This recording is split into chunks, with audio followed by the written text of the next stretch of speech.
assumption of its 45th season.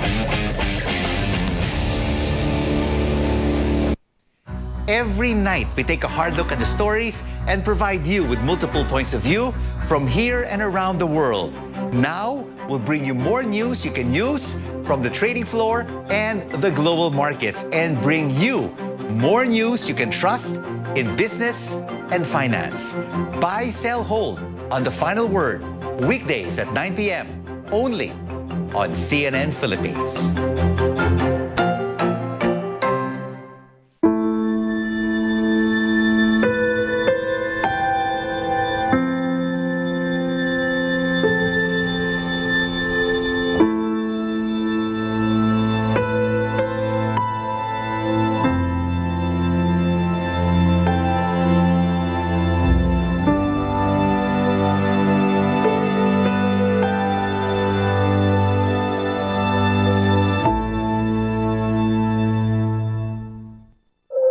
We all get information all the time. What we pay attention to is what makes the difference. What are you afraid of? Really being seen, being judged, being hurt. I like being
with other road users. Cruz says he personally experienced being cut off, beeped at, and yelled at by motorists even while on the bike lane. And with more recklessness, accidents are inevitable. Based on MMDA data, of the 918 reported accidents, at least 12 people have died due to bicycle-related road crashes from January to May this year. That's an indication of why a lot of people are getting discouraged to consider biking. Kaya nga po kami dito sa MMDA, ang una po naming advocacy ay i-educate yung ating mga siklista, lalong-lalo na po sa proper gears. Kailangan din po mag-helmet sila. Sa gabi, kailangan meron pong mga ilaw or senyas sila sa kanilang katawan para po sila ay madaling makita. Meanwhile, the MMDA says with the surging prices of oil, the number of vehicles plying EDSA is going down. From 417,000 vehicles on May 5, it's down to 392,000 last June 9. The MMDA says for now, there's no need to expand existing 5 to 8 p.m. number coding scheme. George Cahiles, CNN Philippines. Up next on Newsnight, police insisting there is no legal basis yet for them to take the hit-and-run driver, Jose Antonio San Vicente, into custody. Spokesperson Jean Fajardo tells us why. And we're getting more details on the oath-taking of Vice President-elect Sara Duterte, a peek at her inauguration gown, next only here on CNN Philippines.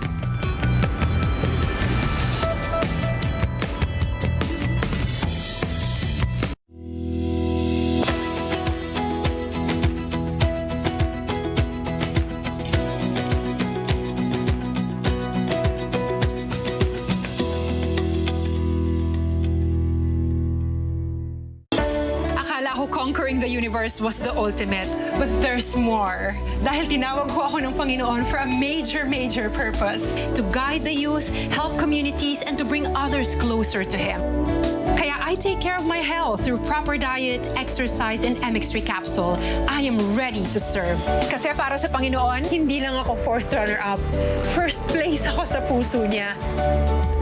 Mahalagang paalala, ang MX3 capsule ay hindi gamot at hindi dapat gamiting panggamot sa anumang uri ng sakit. Land Bank has always believed that in this country, we have to dream big. And so we learned to build something out of nothing. Improving the quality of life for our people so that we can keep in step with a brave new world and make our big dreams come true. Fried chicken? Timplang happy! With easy-to-cook Magnolia Chicken Timplados. Iba't ibang sarap ng chicken, kaya. Anong Magnolia Chicken Timplados mo? Iba't ibang easy chicken sarap. We have the power to protect Mother Earth, keeping it cleaner and greener, to preserve our one and only home. Powering the good life. Meralco.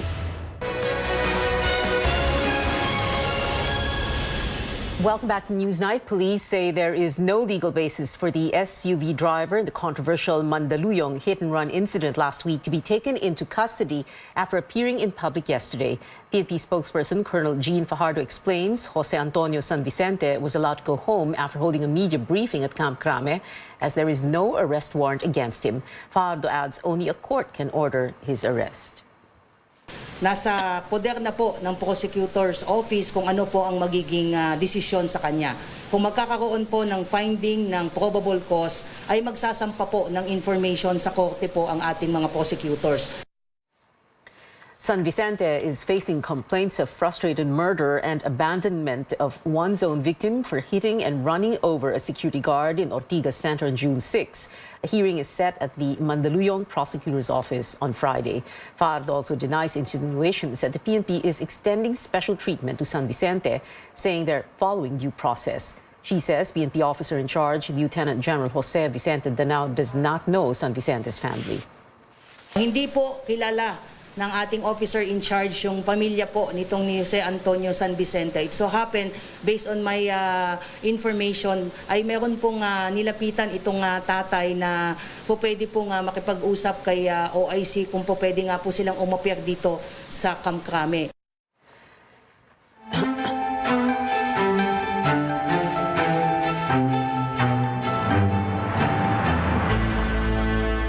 The Interior Department is looking into an alleged plot to embarrass President-elect Ferdinand Bongbong Marcos. Former Senator Juan Ponce Enrida claimed certain groups in the Philippines and the U.S. are working together to tarnish Marcos's reputation. DILG Secretary Eduardo Año sees the Communist Party of the Philippines and the New People's Army as possible suspects. We are validating the information. The intelligence community is into it. What we can surmise, the CPP and PA and its cohorts are actually have the intent to cause embarrassment to President-elect Bongbong Marcos. No? Kasi itong mga kaliwang grupo na to, right from the start, kahit sino mo po presidente, palaging ganun yung kanilang ginagawa. We will not allow any group to what you call conduct any nefarious activities, much more to discredit the incoming administration. Año says all government forces are on alert against any possible threat linked to the inaugurations of Marcos and Vice President-elect Sara Duterte. Outgoing Tourism Secretary Berna Romulo Puyat takes her oath as the next Deputy Governor of the Bangko Sentral. BSP head Ben Diokno swore her in as the central bank's 5th Deputy Governor this afternoon. Puyat will oversee the Program Management Office for the new BSP complex in New Clark City, as well as regional operations and other programs. She will also sit as Vice Chairman of the Board of Directors at the Philippine International Convention Center and as an alternate of the BSP Governor to select governing boards. Vice President-elect Sara Duterte's attire for her upcoming inauguration has been unveiled. Davao-based designer Silverio Anglacer shared a sketch of a Filipiniana gown outlined with green on the right. Is that the right or the left side? On the left side. Duterte will take her oath this weekend ahead of the inauguration of President-elect Marcos on June 30. Stay tuned to CNN Philippines for the special coverage of the inauguration of Vice President-elect Duterte in Davao City. We will bring that to you live as it happens this Sunday, June 19th. Don't miss also our documentary Inday Sara, the Vice President, and our pre-inauguration special hosted by senior anchor Rico Tizon from 3 p.m. onwards.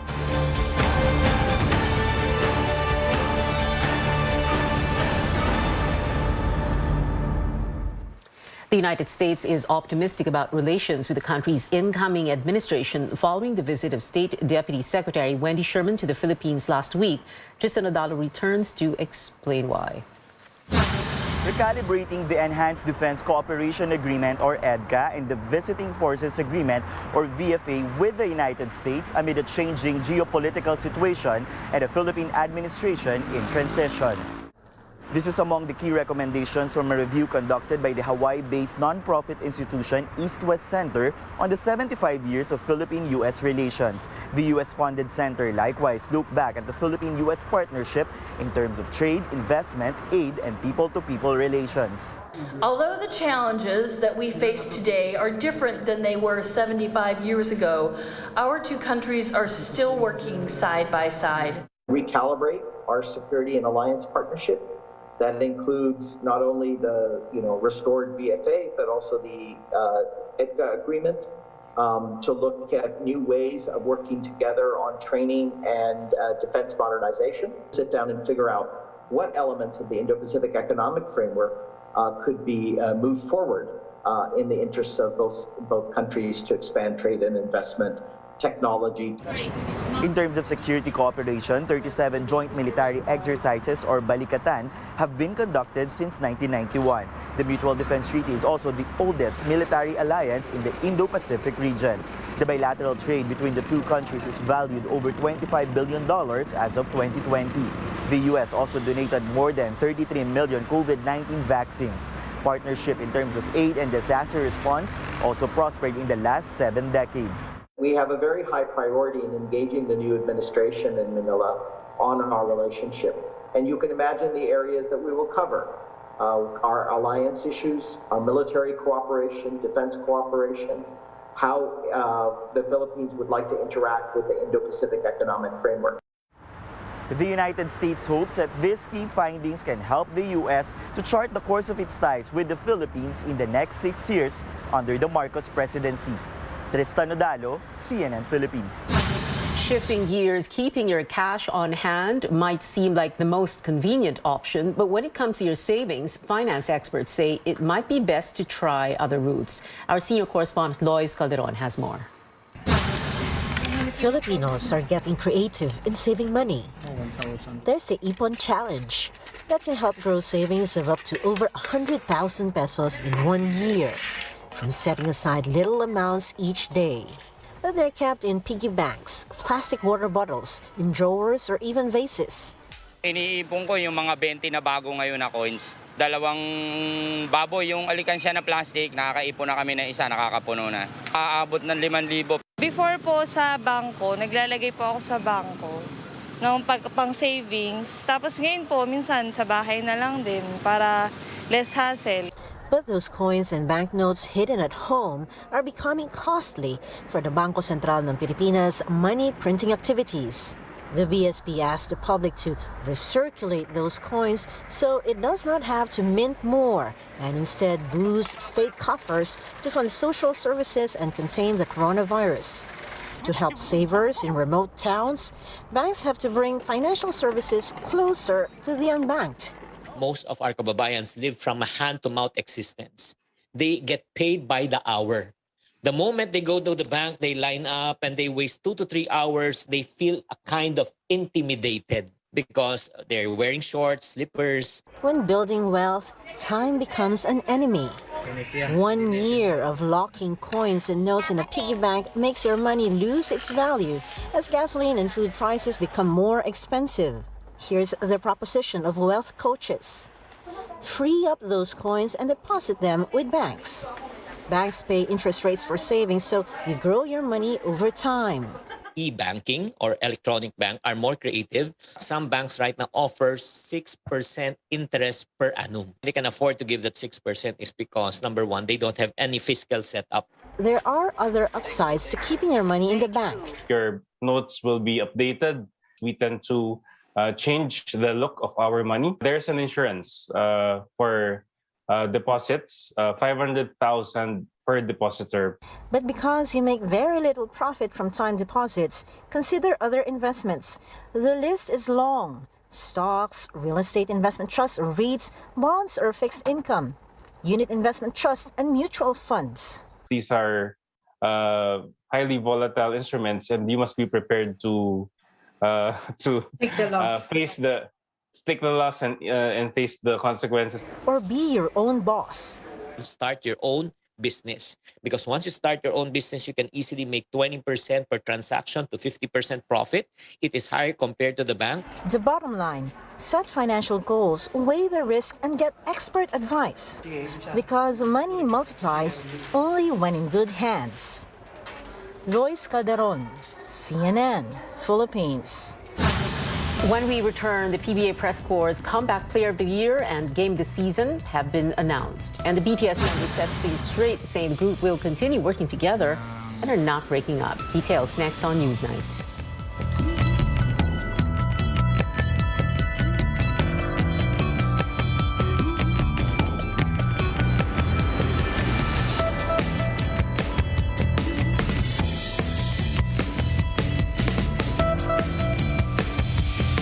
How much do I know about my dad? I'm not sure.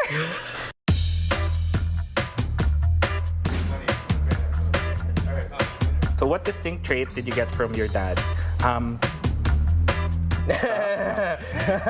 Yeah, si Gio is the carbon copy of my dad now. I would say persistence. Dad kasi has this thing when he makes a joke. If someone doesn't laugh with him, he'll repeat the joke or do another joke until he gets one laugh and he goes, okay, Or at least a giggle. na ako. I'm pretty sure that I got my dad's temper. Everything that we do, whether it's at work or it's at home, we usually feel very strongly about it. So when something goes against that order, yeah, we all of a sudden turn into this lawyer. What is the best gift you received from your dad? Yun, meron akong gustong-gusto na rubber shoes na naalala mo. Yung iniiyakan ko pa sa mall. Tapos parang nakatatlong balit. Best talaga eh. Iniiyakan mo eh. Oo, wala ba. Humiga ako ng 30 minutes dun sa the store. I got a bike from Santa Claus, and I was like, wow, there really is a Santa Claus. My dad could never afford it. Show your most recent photo with your dad on your phone and tell us the story behind that photo. This is me and my dad. This is after I got my license. He's a boomer and I'm a Gen Z, so I have habits that I do, very expressive, if you will. So dad sometimes copies that, so dad goes, so I go. Him teasing me like that bridges our, generation gap. This is a couple of months ago. It was just a nice dinner by the beach. It was also our first trip. I mean, we haven't traveled in over 2 years at this point, diba? So that was our first family trip. Share your first inuman story with your dad. Ayan. Inuman natin sa third floor. Tinanong ko si Papa, bakit si Mama yung pinili mo? Yun nga, loving, caring, tsaka talagang masikaso. Yun nga, tsaka napikot nga daw kasi siya. My dad gets drunk on a fruitcake. In our home, we used to host these Really birthday- big parties. Yeah. He'd observe us from afar, and then he'd just be like, It's like watching National Geographic. yeah, It's just like, we're the animals in the wild. we love you. Yeah. Father's Day.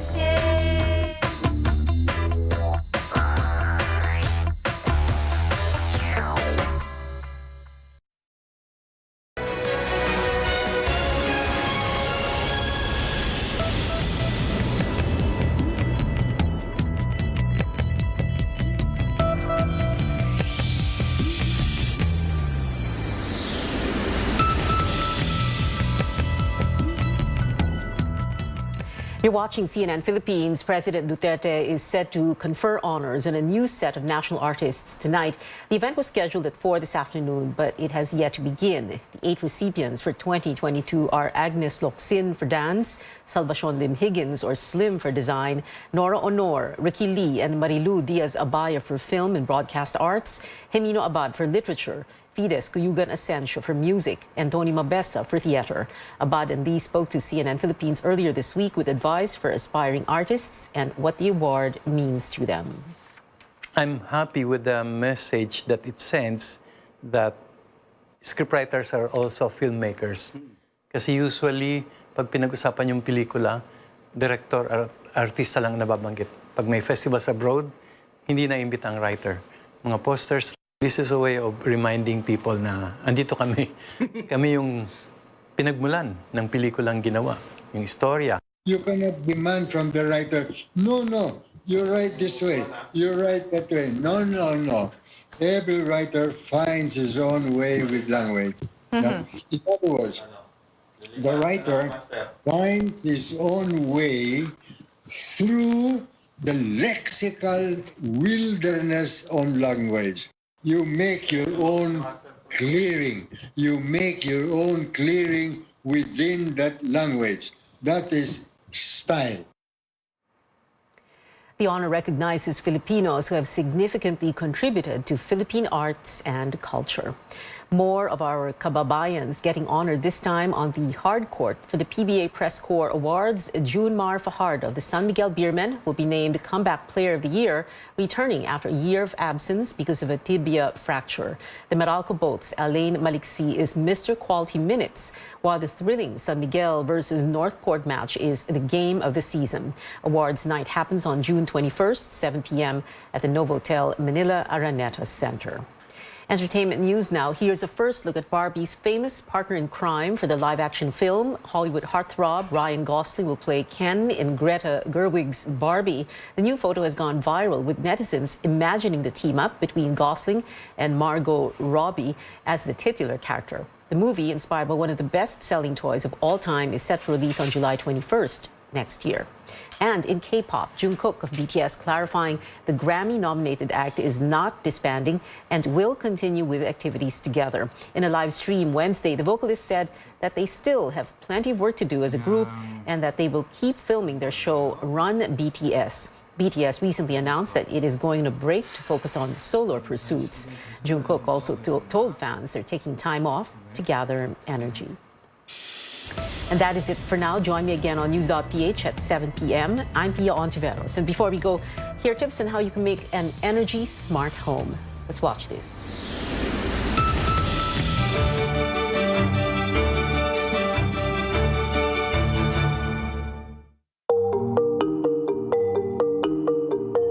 Typical na paggamit ng Pilipino. Unang-una, pag tulog pa lang, gumagamit siya ng energy, kadalasan electric fan, aircon. Pagdating sa opisina, bukas ng computer or bukas ng ilaw. Tigil yan sa lunchtime. After ng lunch, sisipa ulit yan. May pataas pagbaba, no? Pag bumababa kadalasan yung ating kuryente, tumataas naman yung ating gasoline diesel. Yung smart home, yun yung kino-combine natin, yung energy technology sa information communication technology. So, nandiyan yung strategiya nating energy efficiency plus renewable energy plus ICT. Pinaka-benepisyo ng energy efficiency through this information communication technology tulad ng smart home or smart apps, nakakatulong ito sa pagproteksyon sa ating planeta for the future generation also. Solar is a form of renewable energy, and it makes a home or business more self-sufficient. So if you have solar on your rooftop, you would use less of the energy.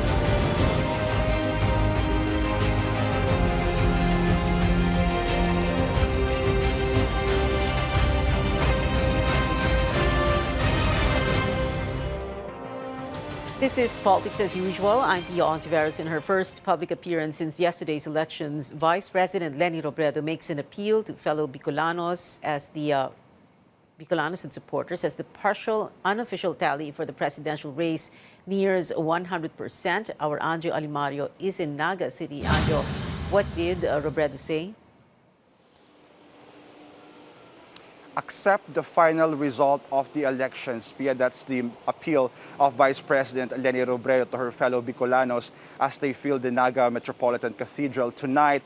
And as she was explaining to them, she said acceptance, she says that through acceptance, a bigger strength may come in to unite themselves. Speaking in Bicolano, Robredo points out that there will be bigger fights and it doesn't end with the elections. She says the fight was not only to win, but be part of a better government. Interestingly, she notes she doesn't consider this as a loss because they have achieved many things during the election season. On reported irregularities during yesterday's polls, she says they're currently consulting with experts to study these allegations being spread online and on social media, and once done, they will share the results to the public. Now, if there's a silver lining in all of this, she says she will have more time to come home in Camarines Sur. Her final message to her supporters: do not regret every effort, every sacrifice. She knows that they did everything.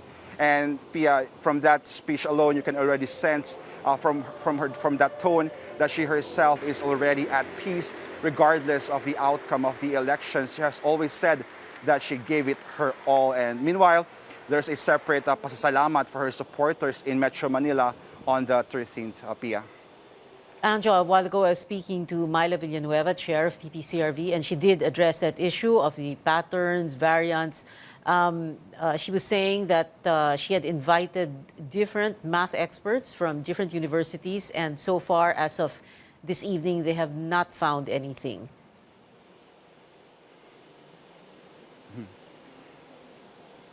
Well, that's interesting, Pia, and I don't know if that's the same experts that the Robredo camp has been consulting with, but definitely we will relay that information to them, and as to how soon will they release that result of their so-called consultation with these experts to really verify, to vet all these allegations spreading, of course, on social media. Of course, Robredo already appealing to her supporters to accept the result of the elections.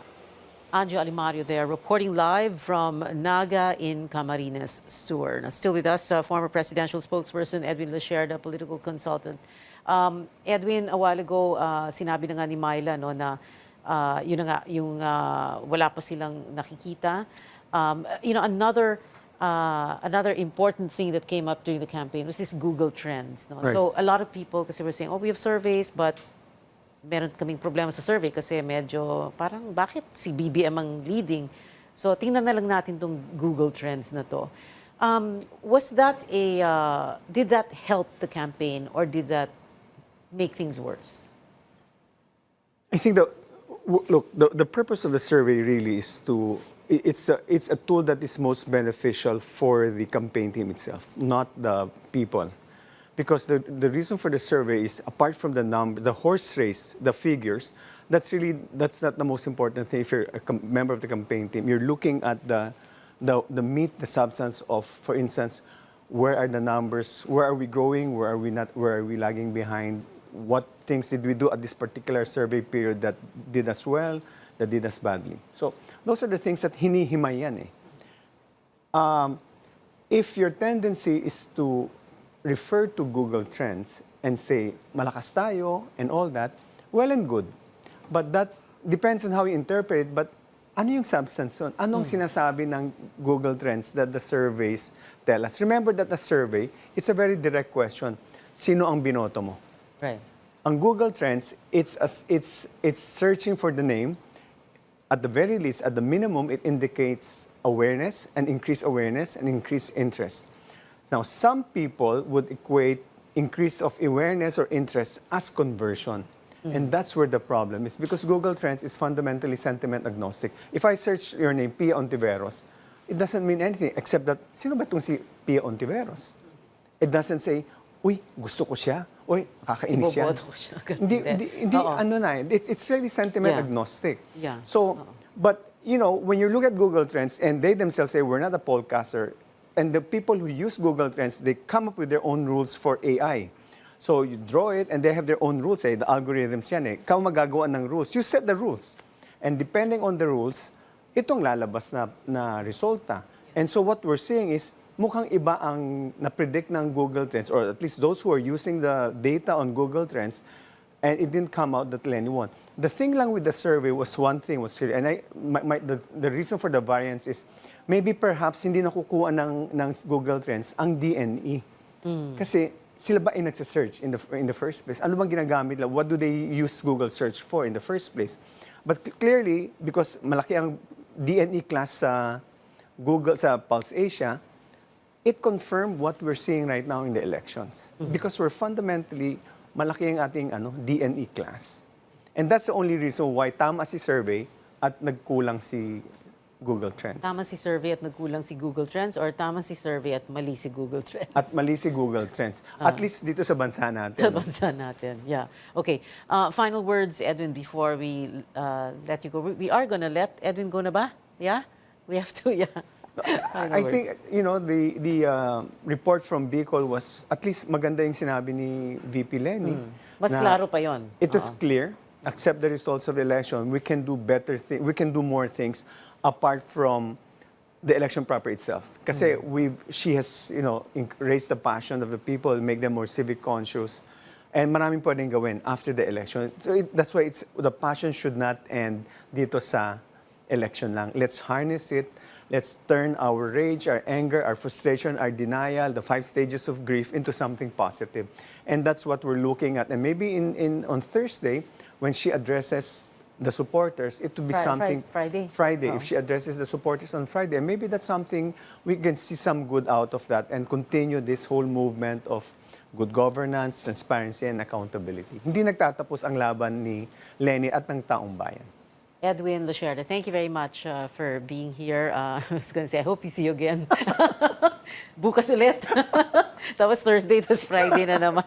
You're becoming a regular here. Thank you so much, Edwin. Thank you. We'll be right back after this very quick break. Stay with us.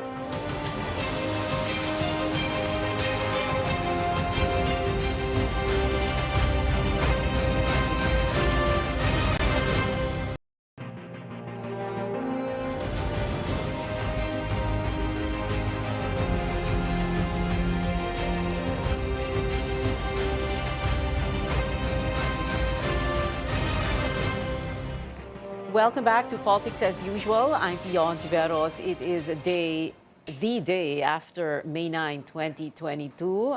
Here to give us more insights on the Marcos Duterte campaign is a political consultant and a former advertising bigwig, advertising executive Greg Garcia. Hi, Sir Greg. Thank you very much for joining us. You have this smile on your face. Good evening. No, you said some nice things about me, so. That's why you're smiling. Okay. All right. You weren't surprised with the results, right? You were expecting this. Well, the surveys were very clear. Very clear, yeah. It wasn't a surprise, really. The Okay. numbers came out the way it was. From the start naman, since last year, a lot of pollsters and experts have said that Lenny had a cap of 20%. So pretty much stayed there, Yeah, okay. Well, The opposition, sorry, yeah, not, the opposition. not necessarily Lenny, yeah, the opposition, yeah. All right. A while ago, I was speaking with Edwin Lasciarra here in the studio. So napag-usapan namin Google Trends, and he was saying there really was a problem with using Google Trends. Also, napag-usapan itong sinasabing variants or patterns, no? And Myla Villanueva of PPCRV herself addressed it, saying that she invited math experts over, and they're looking at all these numbers, and so far, she says, they have not seen anything. So what are your thoughts on that? I really think the opposition have to, in a sense, they have to face reality. The numbers are just too wide as predicted, and if I were them, I'd, just pull back and start planning already for the next election, and really review where did we go wrong. It was very clear naman from the start where they were going wrong, but they just did not. I'm guessing they did not. Hindi nila pinansin yung mga comments, and I'm really surprised, and maybe it gives credit to the saying, "Too many cooks may spoil the broth." And maybe there were too many cooks in the campaign. I don't know, but I heard there were many cooks really. How many? 10, 20, 30, 40, 50. But I mean, they said the entire film community, production community, creative community, And when there are two creatives there and they're fighting, patay ka na, as they say. Okay. So when you say that so many things went wrong, can we go over what happened? I mean, I guess this would be a very good masterclass, if you will, on political campaigns, no? In terms of messaging, ano yung naging problema ng Lenny campaign? Okay, let's start from the beginning. One, every election you must define it. Is it a continuity election or a change election? You start with that, no? When you know it's a continuity election, then you've gotta play and do another game and not be a change message. So I was surprised that they never even considered that, I think. Second, look at the message. Sa tapat na, tapat ba, whatever. Sa gobyernong tapat, angat buhay lahat. O gobyernong tapat. Was that a problem? Are there data to show that people did not consider this government as tapat? They did not. Precisely, but when you look at the numbers of Duterte, it's high. So to me, tapat wasn't the problem, So why were they using that when it is not perceived as a problem of the people, At the end of the day, it's the people you're talking to, And the people you say, tapat, gobyernong tapat, and they say, tapat naman to, Okay. So there was a disconnect, I think, in the messaging, And I think it wasn't just that. They did come up with a lot of lines. They had this Rosas ang bukas. They were Kulay rosas ang bukas. Kulay rosas ang bukas. Yeah, they were so esoteric, Whereas when you look at the BBM campaign, it was so single-minded, They knew that unity was important. They knew that the country was coming from a pandemic. They don't people don't like trouble. They just want to get back to normal. And when you see people fighting or people, kumbaga sa kalye, ayaw mo na makakita ng mga sanggano, Pag nakakita ka ng sanggano, medyo matatakot ka, Ba't nag-aaway pa hanggang ngayon? Well, that's the same thing that Edwin Lasciarra has been bringing up since yesterday, na dun sa mga FGD, sa focus group discussions, ayaw talaga ng tao ng yung combative, nag-aaway. Yeah. Okay. Tama yun. Yun. Basagulero, Ayaw ng mga tao ng basagulero.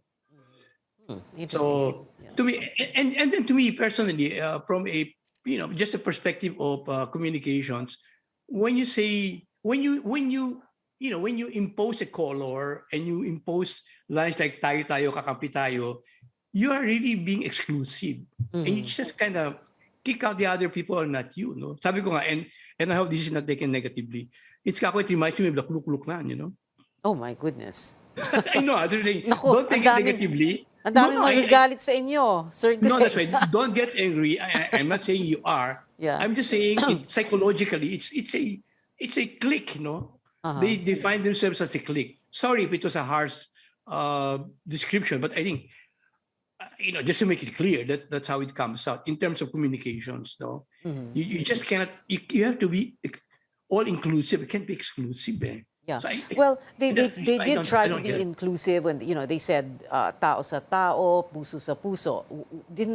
Wasn't that working? Words are great, but you are judged by your action, you know.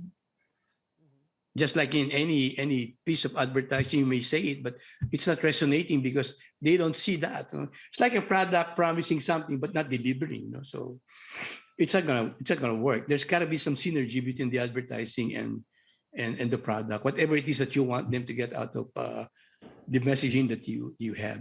So I really think, in a sense, sayang talaga could have been a better fight, as they kumbaga sa boxing. Could have been a closer fight. But I really think they did not go out of their way to try to convert people. I think Edwin Lasherda said that earlier. You've got to go out, convert people. The first question you should ask is, if we are 20%, where will our votes come from? Obviously, it will come from the BBM votes. So therefore, you have to court the BBM voters. Well, How do you do that? That is what they try to do, Sir Greg, hindi ba? Ang sabi nga nila, they need to educate BBM voters para malaman nila what was wrong with martial law, etc. There you go. The opening line pala, I will educate you, is already a turn off, you know. I think they should have been more sensitive to the feelings of people. Sabi ko nga, if I were to really, if I can turn back the hands of time, I would have taken up anthropology in college. It gives you a better understanding of people talaga and the culture. You cannot communicate from your point of view. It is always to be from the point of view of the person you're talking to. I think they were communicating from their own point of view, believing that everybody was like them. No, it's so difficult if you make a conclusion that everybody should be like me. No, that's fatal when you say everybody should think like me. It's not. People don't think like you. And in this world of this election, only 20% of people had the same kind of thinking. You have to get the votes from somewhere else. They should have been more sensitive to the feelings of the people who are for BBM, because these are the people that they would have converted sana to go to the lead camp, you know. Thank you so much for being with us tonight, Sir Greg Garcia, political consultant and executive advertising bigwig. Salamat, Sir Greg. Bongbong Marcos has yet to claim victory in the presidential race. That's despite his huge lead against his rival, VP Leni Robredo. Our correspondent Rex Remigio is at the Marcos campaign headquarters here in Mandaluyong City. Rex, why is Mr. Marcos not claiming victory yet? Well, what happened in the 2016 vice presidential elections has something to do with how they see things now. Marcos was leading at least by a small margin at a time when suddenly Robredo overtook him in the race. They have been insisting that they were cheated, which led to their electoral protest that lasted for 5 years. But critics are pointing out to the Supreme Court junking his poll protest. That's why this time the Marcos camp wants to be really sure, and they're urging their supporters to be more vigilant since the official canvassing of votes has yet to start. Hindi pa tapos ang bilangan. Marami nang nagsasabi na tapos na, pero hindi pa talaga. Antayin natin hanggang talagang maliwanag, mag 100% ng pagbilang. Hanggat tayo ay mag-celebrate o mag-isip na tapos na. The Marcos camp isn't saying where he is right now or what his plans are. Until now, we're just outside of the campaign headquarters. The Marcos camp says there's no more possible press conference tonight As you can see, some supporters are just staying outside the campaign headquarters beside the southbound lane of EDSA. Some supporters are urging motorists to show their support by honking their horns. Others are dancing and singing songs related to the Marcos campaign, like the OPM classic Umagang Kay Ganda, which is often played right before Marcos speaks in campaign rallies, or Ang Bagong Lipunan, which is the anthem of the martial law era. We spoke to some supporters of BBM who went here. Some are loyalists since his father's regime. Others, meanwhile, were once anti-Marcos. One said she was enlightened through modern sources of information. Mas sinabi naman ng mga professor ko, hindi naman totoo. Kasi wala naman nagpapatunayan na guilty si Marcos, di ba? Siyempre, nag-research ako sa YouTube. Huwag niyo sasabihin na magnanako ang Marcos. Kasi ang Marcos maraming pera mula noon. Critics have been pointing out there are court decisions that prove otherwise. The camp, meanwhile, also welcomes the COMELEC and Bank's decision to dismiss all motions for reconsideration on the disqualification cases against Marcos. Rodriguez says they always believe the poll body will stay true to its mandate. For the anti-BBM parties, there's no giving up yet until they exhaust all legal remedies. Back to you, Pia. Rex, just one question. No indications yet as to cabinet appointments, especially, and this is something that Edwin Lachard and I were talking about earlier, the very crucial economic team. So far, none at all. We've asked them many times about it, but he's really mum about it. Although he said that he's willing to work with anyone just to be stay in line with their value of unity. Although at some point he also mentioned that he also prefers to work with someone whom he has a working experience in the past. Pia. Rex Remigio there reporting from the Marcos campaign headquarters in Mandaluyong. Don't go anywhere after this break. This is Politics as Usual.